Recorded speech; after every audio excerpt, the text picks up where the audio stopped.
1400 लोगों की मौत हो गई है। यूएन रिपोर्ट, हिंसा फैलाने में शेख हसीना का हाथ है। यूएन रिपोर्ट ये कहती है मौतों के लिए शेख हसीना जिम्मेदार है। हिंदुओं के घरों और पूजा स्थलों पर हमले हुए हैं। हिंसा फैलाने में शेख हसीना का हाथ। यूएन रिपोर्ट में यह दावा, हिंदुओं के घरों और पूजा स्थलों पर हमले हुए हैं। यूएन की रिपोर्ट में यह चौंकाने वाला दावा, बांग्लादेश पर छात्रों के प्रदर्शन के दौरान 1400 लोग मारे गए हैं। 1400 लोगों की यहां पर मौत हुई है। हिंसा फैलाने के पीछे शेख हसीना का हाथ। यूएन रिपोर्ट में यह सामने आया है। संजीव जी हमारे साथ जुड़े हैं। संजीव जी, यूएन की रिपोर्ट में ये चौंकाने वाला दावा सामने आया है, शेख हसीना की वजह से 1400 लोगों को अपनी जान गंवानी पड़ी है। देखिए, ये जो यूनाइटेड नेशंस ह्यूमन राइट की जो ये रिपोर्ट है, ये पक्षपातपूर्ण दिखाई देती है और इसमें जो सच्चाई कम दिखाई देती है, प्रोपेगेंडा ज़्यादा दिखाई देता है। और जाहिर है कि ये जो टीम आई थी, ये मोहम्मद यूनुस ने ही इनको इनवाइट किया था और अनेक तरीके के भ्रामक तथ्यों को उनके सामने पेश किया गया, अनेक तथ्यों को छुपाने की कोशिश की गई, ये स्पष्ट रूप से दिखता है।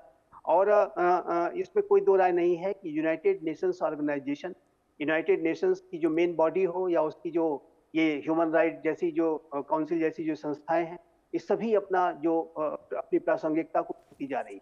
इनका जो प्रभाव लगातार कम होता जा रहा है। ये वैश्विक मामलों में जिसके लिए इनका गठन हुआ था, वो अपनी भूमिकाओं को ठीक तरीके से नहीं निभा रही है और यूनाइटेड नेशंस ऑर्गेनाइजेशन लगातार अपनी भूमिकाओं को ठीक तरीके से पक्षपात रहित जो एक अप्रोच होता है उसको पूरा करने में विफल साबित हो रहा है। और यूनाइटेड नेशंस ऑर्गेनाइजेशन में रिफॉर्म्स की सख्त आवश्यकता है।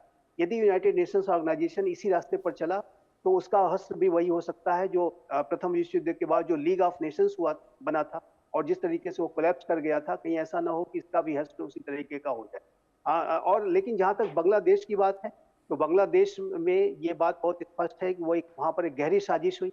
एक छात्र आंदोलन की आड़ में जो बांग्लादेश के जो रेडिकल इस्लामिस्ट अतिवादी आतंकप्रस्त ताकतों ने शेख हसीना की सरकार के विरुद्ध एक गहरी साजिश की और उस साजिश के तहत इस सरकार को जो है अपदस्थ किया गया, शेख हसीना को देश छोड़ने पर मजबूर किया गया। और ये जो पूरी साजिश थी, इसके संदर्भ में जो पक्षपात रहित एक अप्रोच यूनाइटेड नेशंस का होना चाहिए था। और जाहिर है कि बांग्लादेश की जो मोहम्मद यूनुस की सरकार है, वो भी कट्टरपंथियों को शह देने का कार्य कर रही है। पाकिस्तान जैसे आतंकपरस्त राष्ट्र से वो अपने संबंधों को बढ़ाने की कोशिश कर रही है। तो ये जो बिल्कुल स्पष्ट है कि बांग्लादेश में जो स्थितियां बनी, वो एक गहरी साजिश का परिणाम थी और उस गहरी साजिश में बांग्लादेश के जो कट्टरपंथी वो तो शामिल थे ही, जो विदेशी ताकतें थी, पाकिस्तान की जो खुफिया एजेंसी आईएसआई हो या बाइडेन प्रशासन के दौरान अमेरिका का डीप स्टेट हो, वो सभी इसमें शामिल थे। और अब यूनाइटेड नेशंस इस तरीके की रिपोर्ट अगर देगा तो जाहिर है कि ऐसे में वो बांग्लादेश की जो स्थितियों को और बिगाड़ने का ही कार्य करेगा। जबकि यूनाइटेड नेशंस ऑर्गेनाइजेशन का मैंडेट ये है कि वो विश्व में जहाँ कहीं भी कॉन्फ्लिक्ट्स अगर हो तो उसके लिए वो एक शांतिपूर्ण समाधान का प्रयास करे, सभी पक्षों को में एक समन्वय लाए। लेकिन इस तरीके की पक्षपातपूर्ण रिपोर्ट देना जाहिर है कि कहीं से भी यूनाइटेड नेशंस की भूमिका को अच्छी तरीके से अच्छी लाइट में नहीं दिखाता है।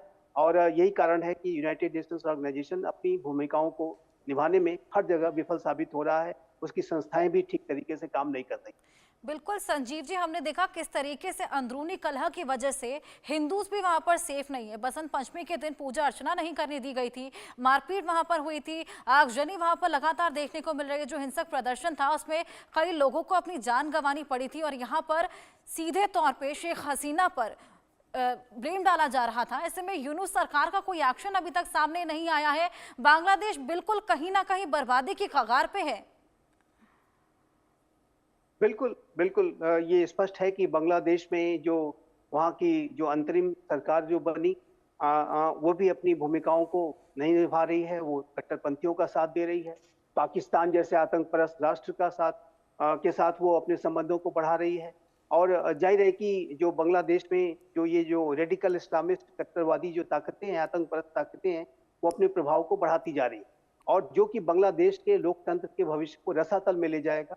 और बांग्लादेश में अगर ऐसी स्थितियां बनती रहीं और वहां पर जो है सुधार के ठीक तरीके से प्रयास नहीं हुए, कट्टरपंथियों पे लगाम लगाने का प्रयास ठीक नहीं हुए, तो बांग्लादेश का जो भविष्य है वो उसी तरीके का बन सकता है जैसा कि पाकिस्तान का है। बांग्लादेश में अब ऐसी भी रिपोर्ट्स आ रही हैं कि वहां पर महिलाओं के ऊपर पाबंदियां लगाई जा रही हैं और एक कभी हाल के समय में एक महिला सेलिब्रिटी के द्वारा किसी जगह का इनॉग्रेशन किया जाना था, जिसको लेकर के कट्टरपंथियों ने विरोध प्रदर्शन शुरू कर दिया और उनको ये आयोजन रद्द करना पड़ा। तो ये अगर बांग्लादेश में जिस तरीके का प्रयास चल रहा है कट्टरपंथियों के द्वारा, वो बांग्लादेश में उसी तरीके की स्थितियां पैदा करने की ये कट्टरपंथी साजिश रच रहे हैं, जैसा कि पाकिस्तान में है, जैसा कि अफगानिस्तान में तालिबान करता है, या ईरान में जो महिलाओं की स्थिति है, उस तरीके की स्थितियां वहां पे जो कट्टरपंथी करते हैं, उसी तरीके की स्थितियां बांग्लादेश में भी बनाने की साजिशें रची जा रही है। बांग्लादेश शेख हसीना के कार्यकाल के दौरान तक बहुत ही शानदार तरीके से प्रगति और विकास कर रहा था, उसका लोकतंत्र अच्छा था। और बांग्लादेश में यदि महिलाओं की बात मैंने जब की, तो मैं यहाँ अवश्य जिक्र करना चाहूंगा कि जो बांग्लादेश की जो रेडीमेड गारमेंट इंडस्ट्री थी, वो महिलाओं के द्वारा ही लार्जली जो है उनको रन किया जाता था, और इसको लेकर के पूरे विश्व में मिसाल दी जाती थी कि महिलाओं ने जो बांग्लादेश की एक जो बड़ी रेडीमेड गारमेंट इंडस्ट्री को किस तरीके से वहां पर उसका संचालन किया है, और वो पूरी इंडस्ट्री को रन करती हैं एक तरह से। तो ये जो पूरी महिलाओं की जो वहां पर स्थिति थी बहुत अच्छी थी, लेकिन अब जिस तरीके की वहां पर कट्टरपंथी अपना प्रभाव बढ़ाते जा रहे हैं, उससे महिलाओं की जो स्थितियों पर भी बहुत ही खराब असर पड़ रहा है। और ये जो सारी स्थितियां हैं, इसका संज्ञान पूरे अंतर्राष्ट्रीय समुदाय को लेना चाहिए।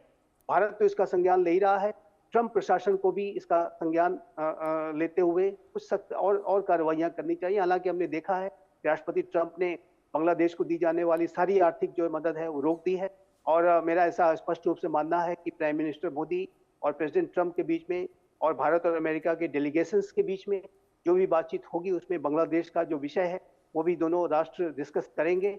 और भारत हो, यूनाइटेड स्टेट्स ऑफ अमेरिका हो, विश्व के अन्य लोकतांत्रिक राष्ट्र हो, सभी को बांग्लादेश की स्थितियों का गंभीर संज्ञान लेते हुए बांग्लादेश में कट्टरपंथियों पर लगाम लगाने के लिए और वहां पर लोकतंत्र को रिपोर्ट बचाने के लिए पक्षपात दर्शाती कार्रवाई हो, करनी लेकिन कहीं ना कहीं ये बात बिल्कुल सच है कि लोगों को अपनी जान यहाँ पर गंवानी पड़ रही है। बहुत शुक्रिया आपका तमाम जानकारी के लिए। यहाँ वक्त एक छोटे से ब्रेक का है, खबरें और भी हैं, आप कहीं मत जाइएगा।